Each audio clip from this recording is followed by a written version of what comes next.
Why we call these deployments is because we define or look for areas that are at threat, whether it's a wildlife, freshwater, or even just the opportunity to connect with indigenous voices that needs to be raised, in some form of awareness. But it gives us an opportunity to find these places that are at threat, and that's what makes it our ground zero. And we will pair veterans and youth up, and we'll dive in those spaces, And so we will work with conservation groups, and that's doing the good work to help raise the awareness, et cetera. And those conservation that we work with will help us in a collaboration developing a curriculum. And that field curriculum goes into the hands of the veterans. And the veterans basically steps in and act as a mentor, a guide, and also an educator all at the same time, and using that curriculum to help engage our youth about the awareness and the issues that are happening, in that space at the given time. So, it's definitely pretty engaging, and it's an overnight nightmare of logistics of getting to some of these far off spaces, basically. But it's fulfilling at the end of the day, and it helps the veteran, gives purpose. That's why the veterans are there. It gives purpose to vets, and it also gives this mentor, a big brother and big sister to our youth.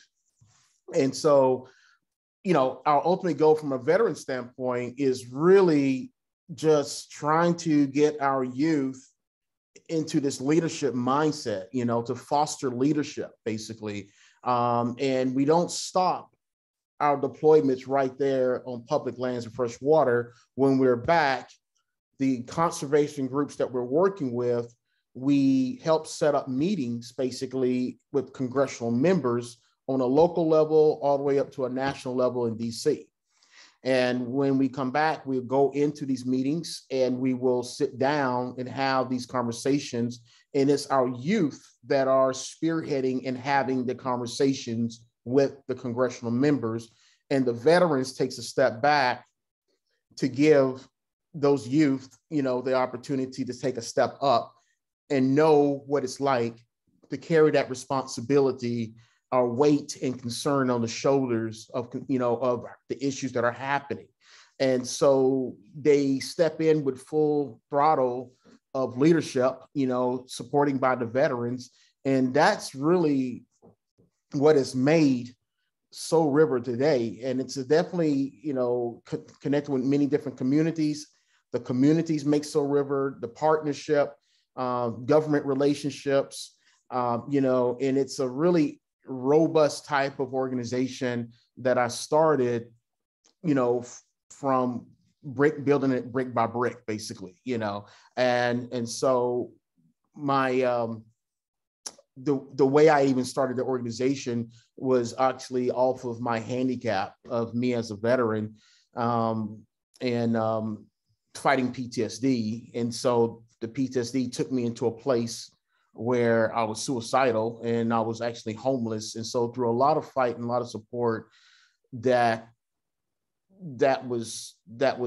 came into my life, built me up and was, and carried me the distance to where I was able to transfer myself back into society. And when I got back into society, that's when, it basically flipped a switch on me. And I was like, this is my next chapter, and this is what I need to do. And this is going to be my walk and my chapter of what, of how I'm going to move forward in my life. The organization was founded off of the sport of fly fishing. And right when I was entering back into society, and what helped me get back into society was fly fishing.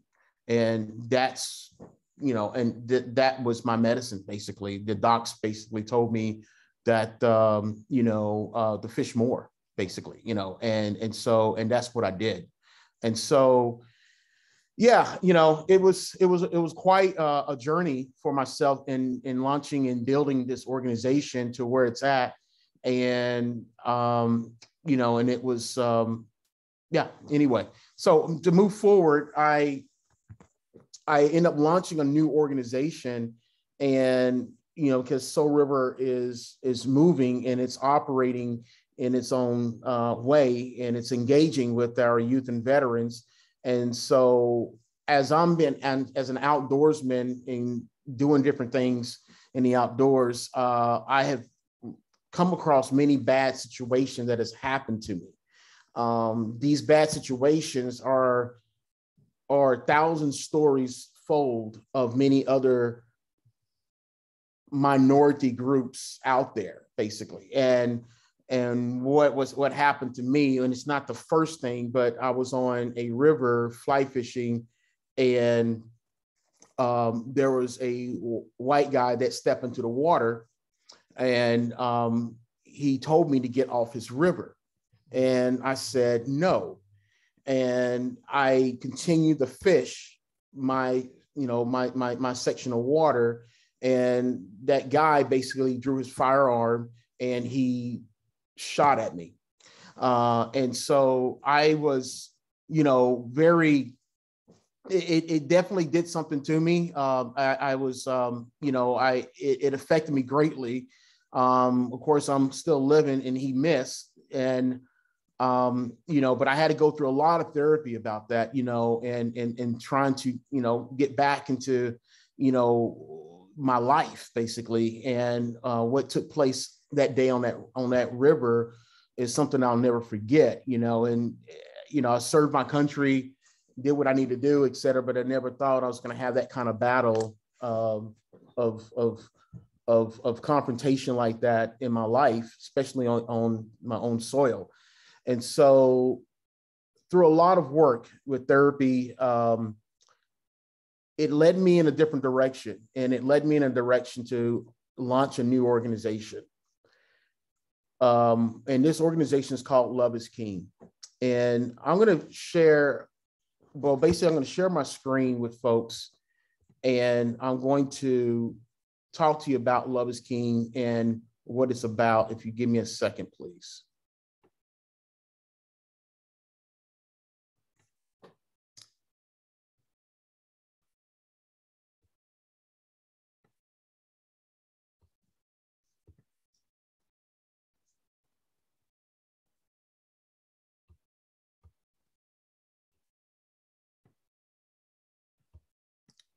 Okay, so let me see. I don't hope everybody can see my screen here. I'm just going to keep my box open just right here. So Love is King, and this is just a kind of capture of activation of my organization. And I'm going to just share with you the backdrop here of Love is King is power at its best is love implementing the demands of justice, and justice at its best is power correcting everything that stands against love. This organization is inspired off of the work of Dr. Martin Luther King's work.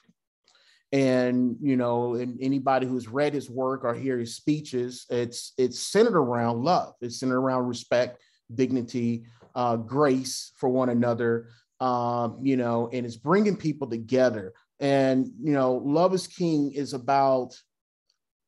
it's about stepping in and stepping up for people who cannot fend for themselves or speak for themselves.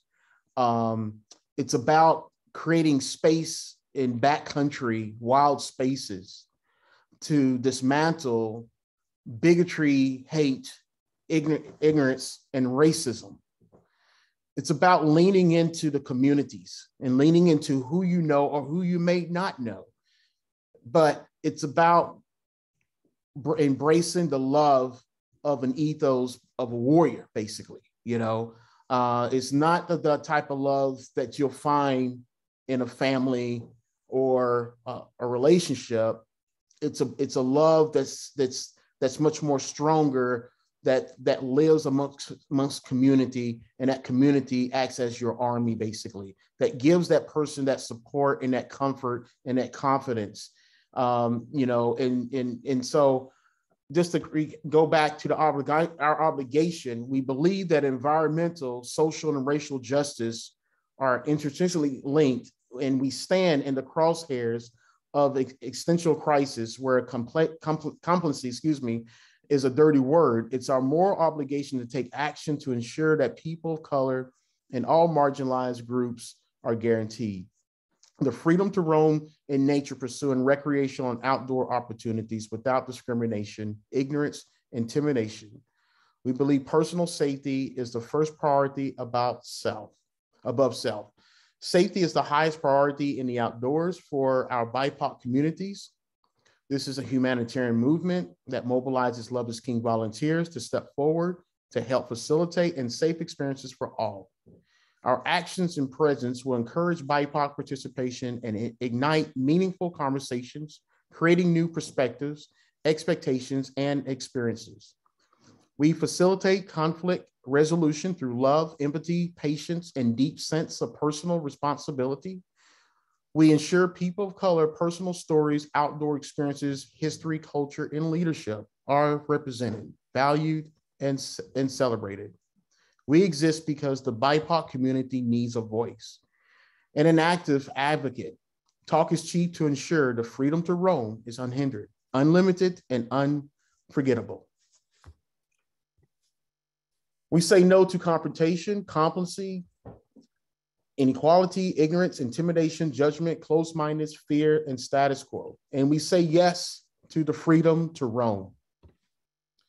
Going in our 2022 programs activation, I'll share, we have 3 activations, our initiatives, how you want to call that, and centered around participation, education, inspiration, and encourage. This Love is King organization is an actionable platform. It's a platform after DEI training. It's not a DEI organization or a course that you take. This is something that you go through when you're going through DEI. You say, okay, what's next? This is an actionable platform. And what I share with folks with this organization on that actionable platform, the first one basically is Stalwarts of Safety. It's an ambassador to build of love, urgency, and purpose. You know, we truly believe that Love is King and SOS ambassadors lead with love, patience, and empathy. The lead by example of Martin Luther King Jr. lived and died by. Living and leading with love, our SOS ambassadors will be committed to creating a reimagined outdoor environment and experience for BIPOC participation. Our SOS ambassadors will be present and engaged and become visual and living symbol and elevate safety, builds community and confidence. We understand that changing behaviors will take time, but we believe that being present, mindful, and engaged will ignite a change in biases, perception, and behavior. We believe in the power of love. We're starting right here in Portland, Oregon, and been using Oregon basically as a really good, strong pilot from last year. And now we're going into this year, and we have been connecting with brands, agencies, and conservation groups, et cetera. And so we are basically working with, the state level, where the bill of the what's called the, what's the bill? I forgot the name of that bill. I'm sorry. It's the 289 bill. Sorry, the 289 bill. And we have adopted that into our process of work with the SOS. And as I move forward, we're trying to establish kind of like this safe sanctuary. Of course, we can't make the outdoors 100% safe, and that's not the idea. The idea is to raise the awareness through many folks and people and brands and partners who believes that safety is needed to be put in place for BIPOC, LGBTQ, handicap, women, etc. And by putting that in place is raising that awareness and building that community of stalwarts of safety in the outdoors. And so we have companies like Columbia that is getting on board to help advocate the importance of this. The more that we can advocate and share as a community, the more safe spaces becomes much more easier for individuals or BIPOC and LGBTQ groups that can be able to roam further and bolder beyond the safe grounds of a park. They can be able to, get into the wild, which we want everybody to be able to explore that. And so we move more into trying to establish signage, but we're working right here in the state of Oregon and, put up, Stalwart to Safety. And how does that look? As I shared with you earlier with the SB 289, Let Freedom Roam bill, which is something that Columbia Sportswear is adopting into their culture, and they're helping with this, move forward along with a couple other brands of King Footwear, et cetera. Going to our second activation of 2022 to share with you, which is called Advanced Leadership Operation Roam. We launched this initiative last year and it was a success. Conservation partners that was involved with this was amazing support. But I can give you a little bit of background of what's going on here. This is about working with conservation groups that are looking to move forward, and moving forward is opening up conservation spaces on the other side of the coin, not the recreation, but more on the advocacy side, and wanting to open that up for more diverse voices to step in.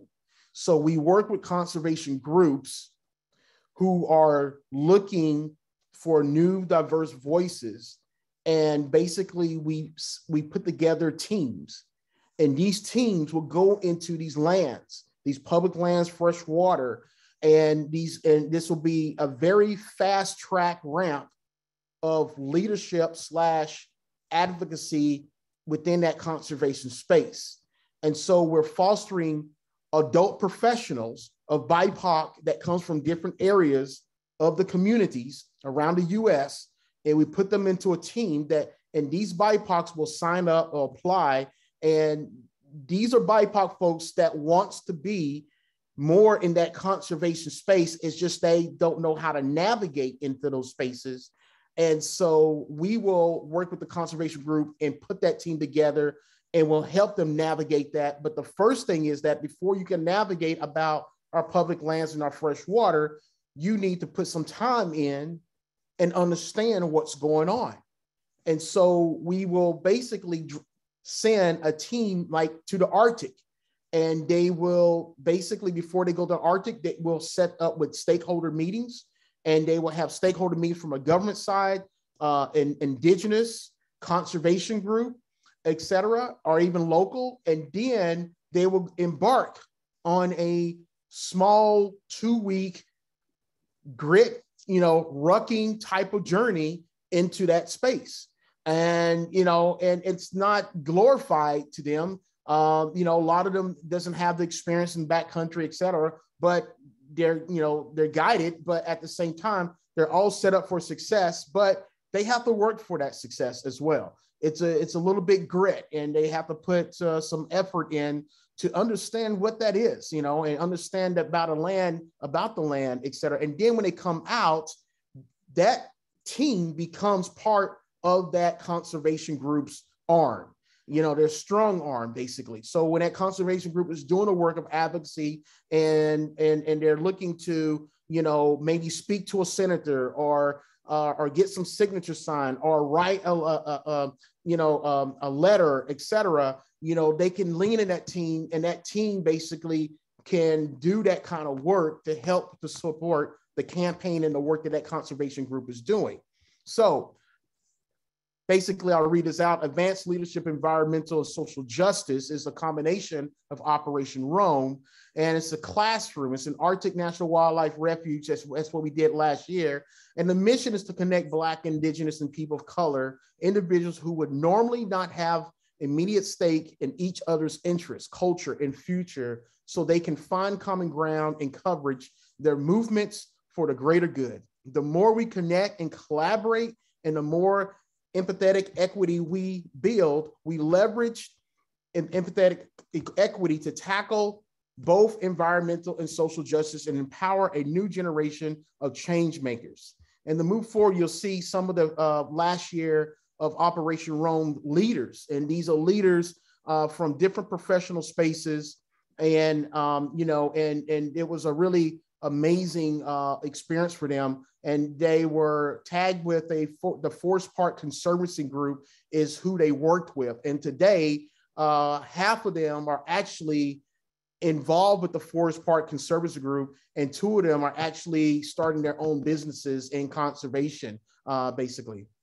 And so, and you'll see a couple more leaders here that was also tied with the Arctic, that were up in the Arctic, and now they were tied to the Alaska Wilderness League and the Alaska Wilderness League on this one as well, which was awesome. You're looking at, again, these professional, this is really interesting because a lot of these people that you're looking at are people that are not in the conservation space, but they want to be in a conservation space, but their professions is really interesting. You know, we have professional photographers. If you see my arrow here, I like to highlight Dudley. He's a sought after one of the leading African-American wildlife photographers in the United States. His work has been all over in encyclopedias with the U.S. Fish and Wildlife, national parks, etc. Again, you know, we're talking about professional leaders that are looking to engage, but not for sure how to navigate. We have a hip hop artist that came out with this, nationally known hip hop artist. Again, he doesn't fit the bill of what you think conservation looks like, but he has that interest of wanting to be in conservation and wanting to support public lands, et cetera. But the way he packaged conservation to the public is very unique and different compared to traditional conservationists, you know? And so it's really an interesting type of initiative that we're doing here. And you'll see more of the images out in the Arctic National Wildlife Refuge, hiking in basically on the start of their journey. This is also up in the Arctic.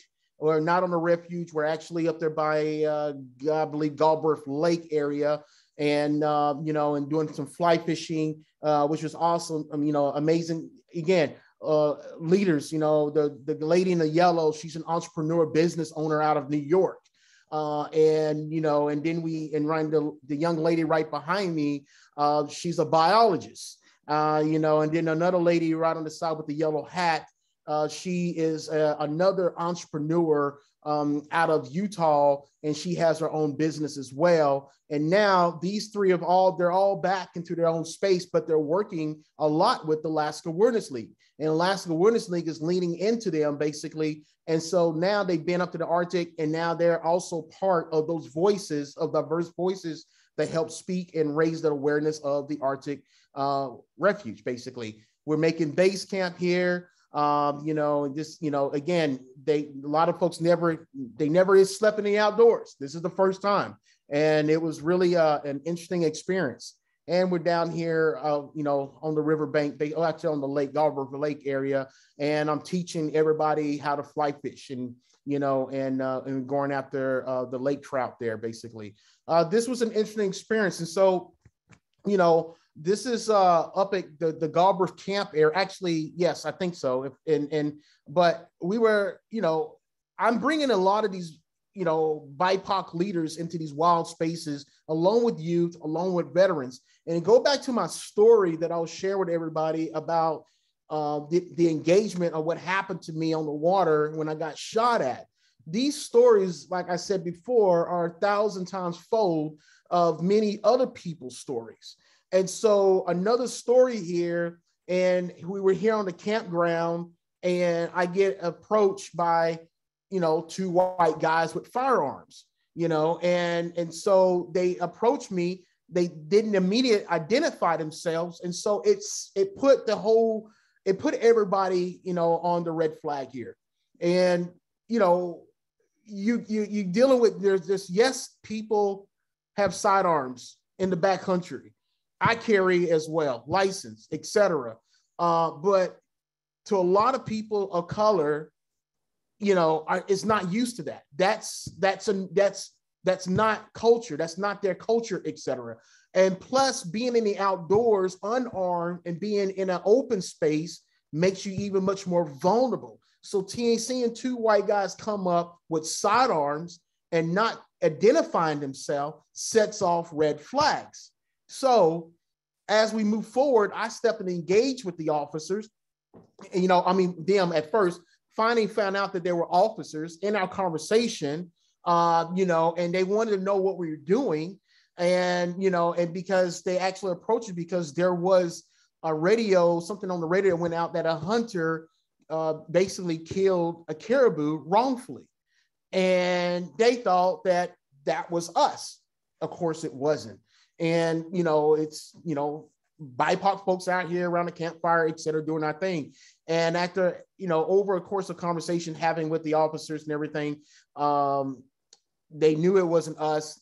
We basically shook hands, et cetera. It also gave me an opportunity to share about Love is King and the work that we do and why we are here and what we're doing. And so they appreciated that, even more. And so later they left and then they came back probably 3 or 4 hours later, and I'm trying to figure out, well, what's going on now? So I approached them and this was what happened. They caught the guy and they confiscated the caribou and they asked me if I wanted the caribou. And I said, yes.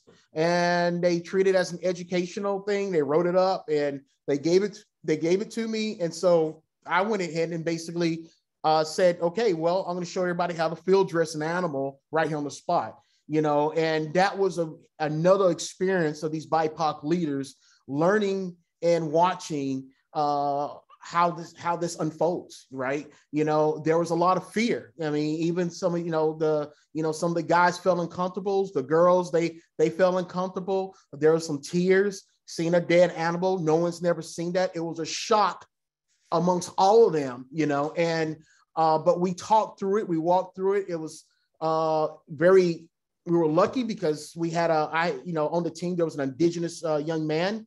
And, I asked him, could he basically bless this? And, we talked to the group and I said, well, we're going to turn this around. Yes, it was wrongly done, but we're going to turn this around. And I leaned into one of the indigenous young man and said, do you mind, doing a blessing for this, et cetera?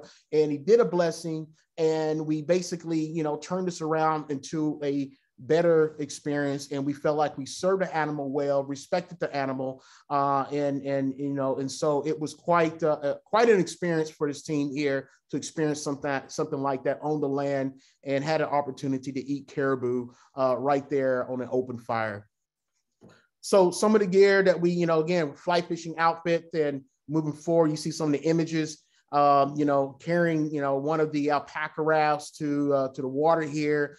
In some of our base camp images. And then here's an awesome shot of another team that you saw earlier, but this is a different team of BIPOC leaders, all professionals. Dudley was one of them I mentioned.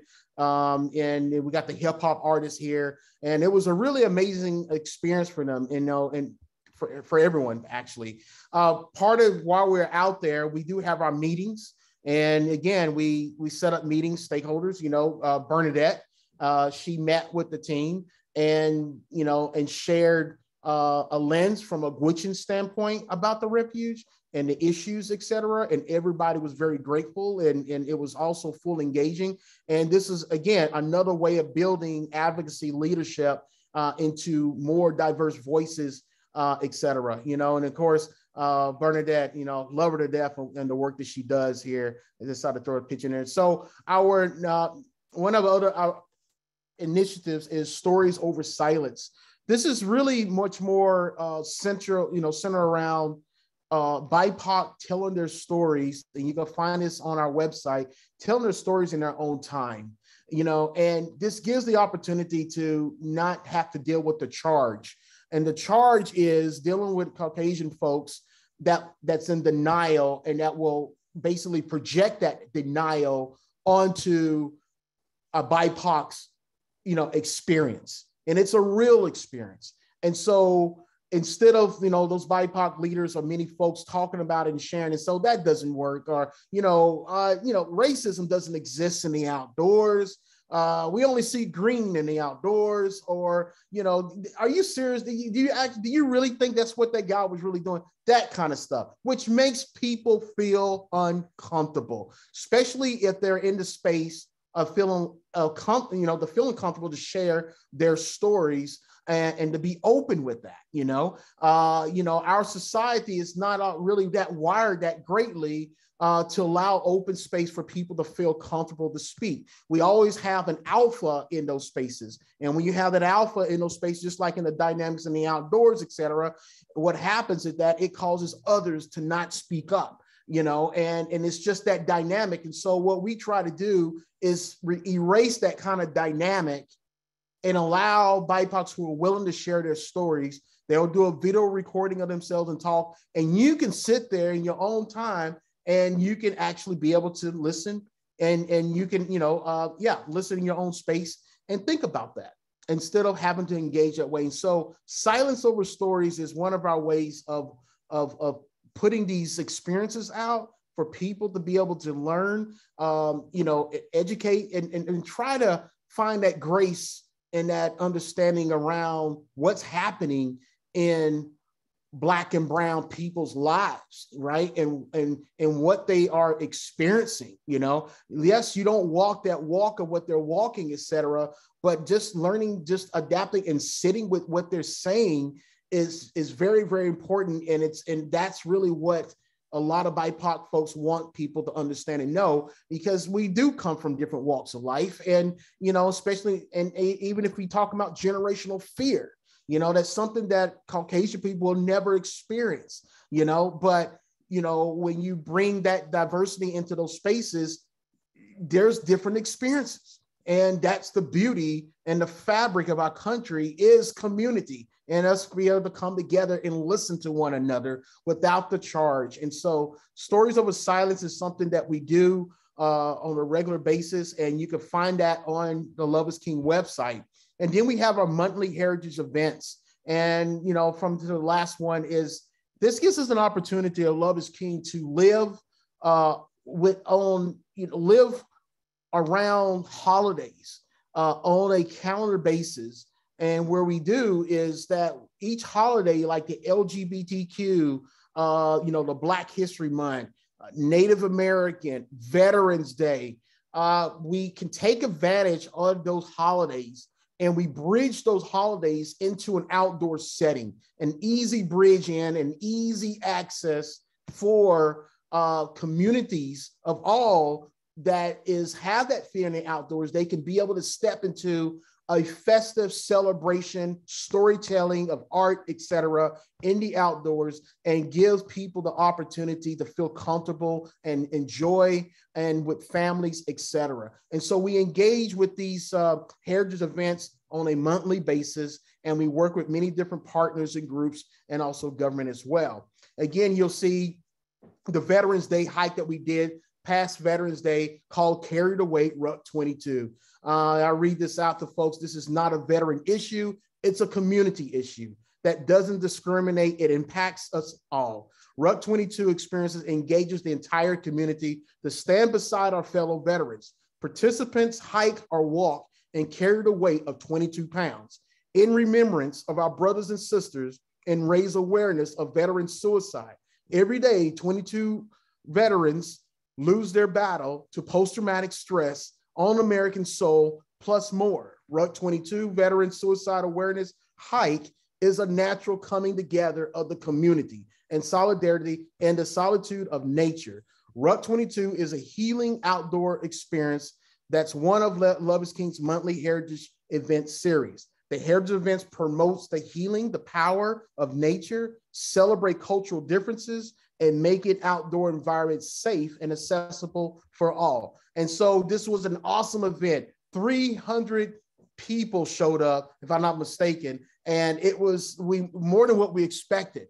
And people showed up, and we basically lined the trail, with veteran flags and, Navy, et cetera, like that. And people brought their rucksack, their backpacks. Columbia Sportswear were there. They put food in everybody's backpack up to 22 pounds, and people hiked 22 pounds of food in their backpack on a slow hike, et cetera, in solidarity. And then when people came back off the trail, they were able to give that food to the food bank that went to a veteran organization that helped feed the homeless veterans. And it was an amazing experience. The awesome about this is that it brought people into the outdoors, and it brought more people from different communities even communities of color to come out into the outdoors in this kind of exercise. And so we host these kind of events all over. We're doing the Black History one, which I didn't have in here, but I'll share with you. But what we're doing on the 26th, next Saturday,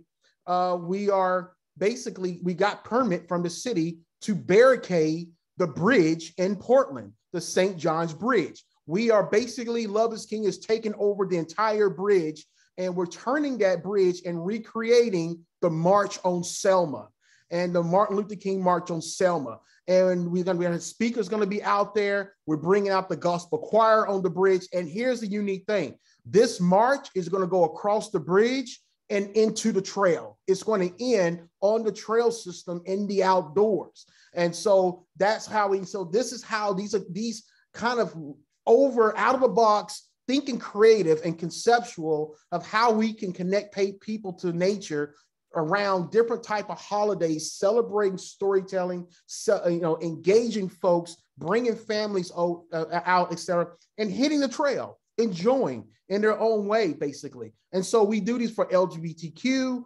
Native American, all throughout the year, basically. We're doing it. And as you see, here's some images from the past event from Ruck 22, Carry the Weight.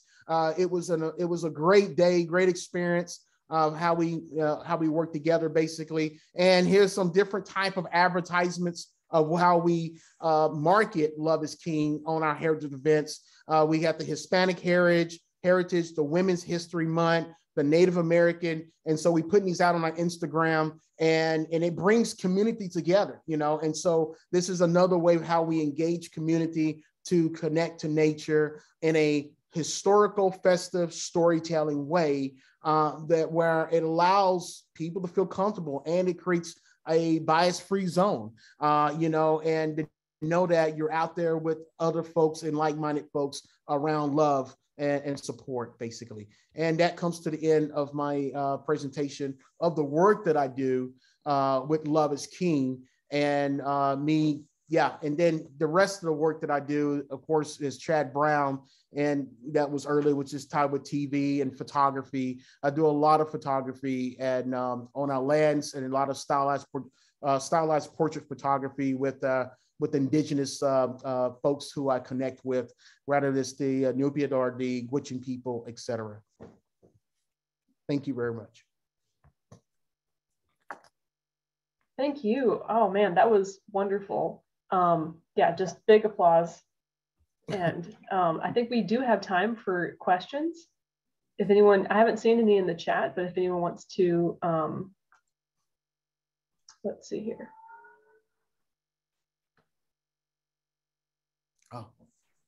Oh, I see that. Thank you, Vicki. Thank you. Really appreciate it. Yeah.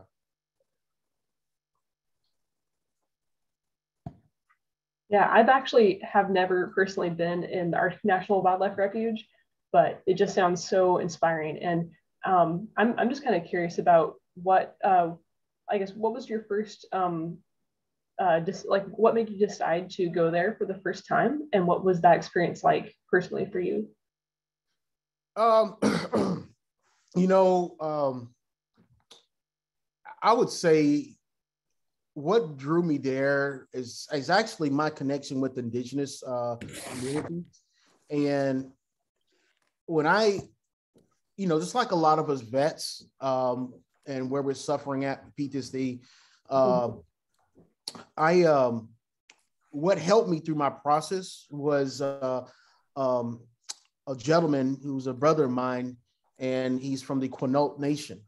And, and so through my healing process, he took me in and helped me through my process of healing and connecting with his family. But what was also interesting is that I received my first welcome home that I'd never received in my life, but just like a lot of vets coming back.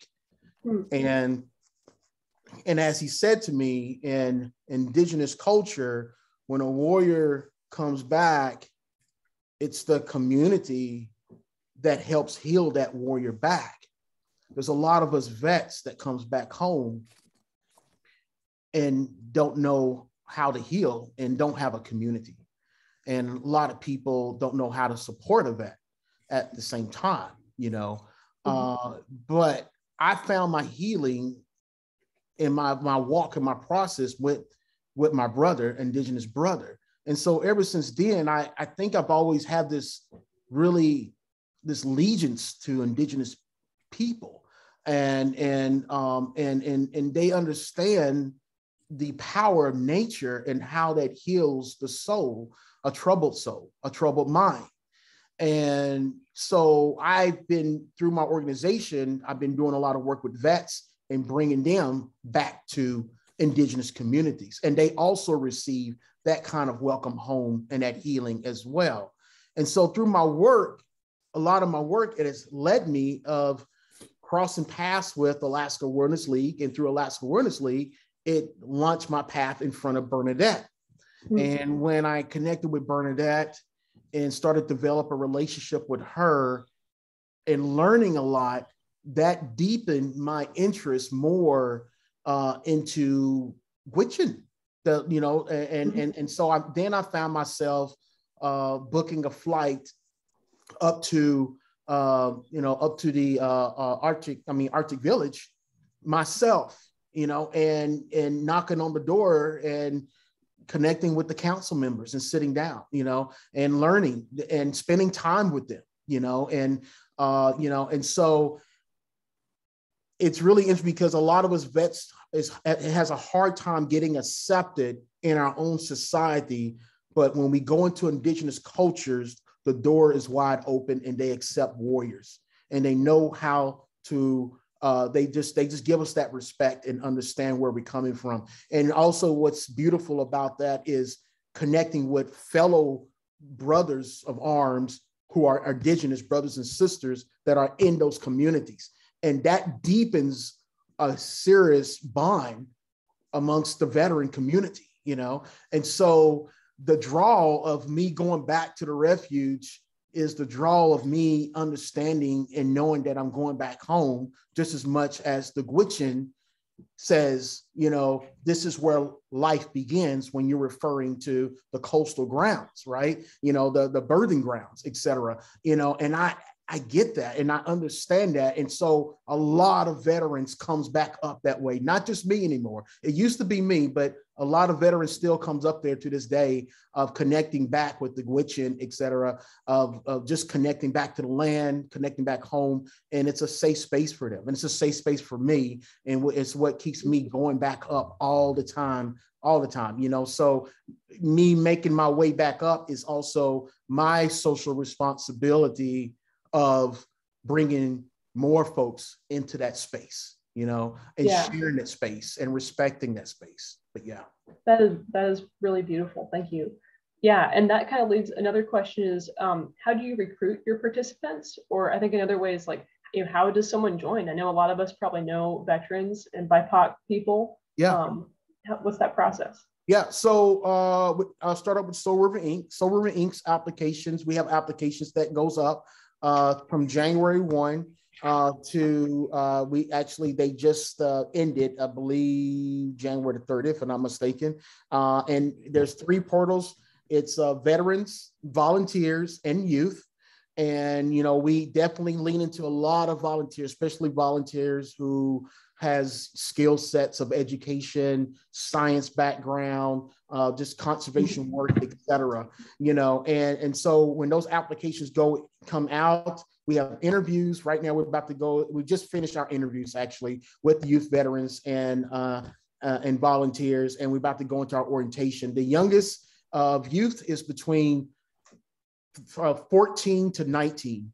And so all veterans have to have an honorable discharge, number one. And if they're working on their PTSD and TBI, then that's just us having an understanding and also connecting with their therapist as well to understand where they at basically before we make that decision and everything like that. But yeah, so that's with that. With Love is King, that is ongoing. And there's so many different supportive opportunities for volunteers to step in. it's a community type of organization. It leans into its partners, government, conservation groups, et cetera. And then there's those in between support of many volunteers stepping in to help in the support and the advocacy of making sure that safe spaces in backcountry, is there for all people, and so Love is King has a lot of different opportunities for many volunteers, and it's open year round that you can also go online and apply. Yeah. All right. I'm going to try to just do like 3 more minutes for questions because I have some announcements too. But do you most of your deployments in the Arctic, or are there other imperiled or wild spaces in which to roam? All of my deployments in Soul River, the leadership deployments is in the Arctic. But we have deployments down in Florida, Oregon, all over, basically, Utah. We work with the Navajo folks down there as well. But yeah, the Arctic is more focused more for the leadership youth, the youth that's been in the program for a good 2 years, and they're stepping to more leadership. And so that's much more focused around youth and veterans up there. But yeah. Okay. Yeah, that answered another question there about if you connect with other Indigenous people besides in Gwich'in. And then also the Arctic Refuge is a big place. Where did you visit first? What part? The first place I went to was, I don't know exact location, but I'll say we were dropped off on the Ivashak River, a little bit, I would say maybe, I'm going to say probably like 8-9 miles in on the refuge along the North Slope area. And then we paddled out of that basically on the Ivashak River. That was the first place that we went to, which was a pretty phenomenal place. It was really awesome. Yeah. Wow. Yeah. All right. Thank you. Mm-hmm. Oh, Vicky's going off mute. Let's see. One last. Will the march in Portland be recorded, and where to find it? Yeah, you can. We're going to be going live with the march on the Love is King Instagram. And so at 9 o'clock Saturday morning on the 26th, you can just basically go to Love is King and you will be able to watch the march live through Instagram Live. Awesome. Okay. Well, thank you, Chad, so much. This has been really fantastic. And yeah, looking forward to keeping track of all that's going on. The Northern Center has a few things coming up. Our next event is March 3rd.